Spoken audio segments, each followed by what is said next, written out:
तीसरी मंजिल का राज। नायला और रमशा एक मशहूर बोर्डिंग हाउस की नई रिहायशी थी। उन्हें मालूम नहीं था कि ये जगह एक खौफनाक राज छुपाए हुए है। 5 साल पहले एक ज़हीन मगर तन्हा लड़की पुरअसरार तौर पर तीसरी मंजिल पर मर गई थी और तब से तलबा और अमले पर खौफ की फिजा तारी थी। नायला को रात देर तक जागने की आदत थी, लेकिन एक रात ऐसा वाकया पेश आया जिसने इसकी जिंदगी हमेशा के लिए बदल दी। वो आईने के सामने खड़ी थी, इसके हाथ कांप रहे थे। रात के 1 बजे जब सब सो रहे थे, वो हाल में पानी पीने के लिए गए। वहां की खामोशी अजीब सी थी। जैसे ही वो मुड़ी, इसने देखा कि रमशा दरवाजे पर खड़ी है। इसके चेहरे पर कुछ अजीब सा तासुर था। चिल्लू, तीसरी मंजिल पर चलते हैं। रमशा की बेजान आवाज ने नायला की रीढ़ की हड्डी में सनसनी दौड़ा दी। रमशा ने इसकी कलाई थाम ली और जबरदस्ती सीढ़ियों की तरफ खींचने लगी। जब वो तीसरी मंजिल पर पहुंचे तो दरवाजा खुला हुआ था, हालांकि इसे हमेशा मुकफ्फल रखा जाता था। जैसे ही नायला अंदर दाखिल हुई, इसने दीवार पर कुछ नोचने के निशानात देखे। वहां नाखूनों से खुदे हुए अल्फाज थे। 10 दिसंबर। नायला ने घबरा कर रमशा की तरफ देखा, लेकिन इसकी आंखें बिल्कुल सफेद हो चुकी थी। इसके होंठ हल रहे थे। वो मुसलसल एक ही जुमला दोहरा रहे, कूदो कूदो। नायला पर जैसे जादू सा हो गया। इसका दिल जोर जोर से धड़कने लगा, सांसें रुक सी गईं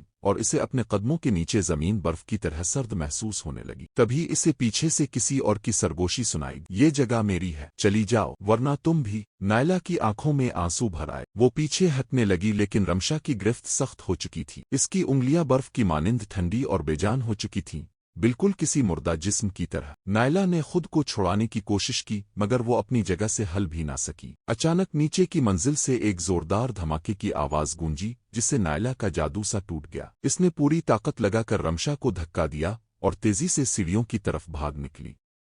जैसे ही वो नीचे पहुंची, इसे महसूस हुआ कि कोई इसके पीछे भाग रहा है। तेज भारी कदमों की आवाजें इसके बिल्कुल करीब आती जा रही थीं। वो अपने कमरे में पहुंची, दरवाजा जोर से बंद किया और पलट कर देखा। रमशा अपने बिस्तर पर पुरसुकून नींद सो रही थी, बिल्कुल इसी पोजीशन में जैसे वो पहले थी।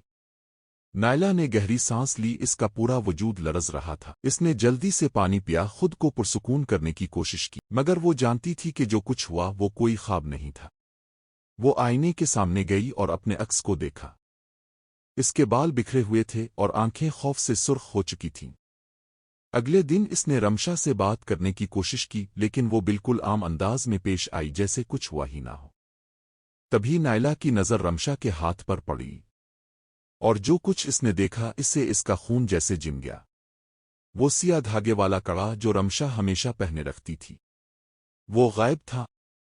इस रात के बाद नायला ने रात देर तक जागने की आदत छोड़ दी, लेकिन आज भी इसे महसूस होता है कि कोई इसे घोर रहा है। और कभी कभार तीसरी मंजिल का दरवाजा खुद ब खुद चरचरा कर खिल जाता है।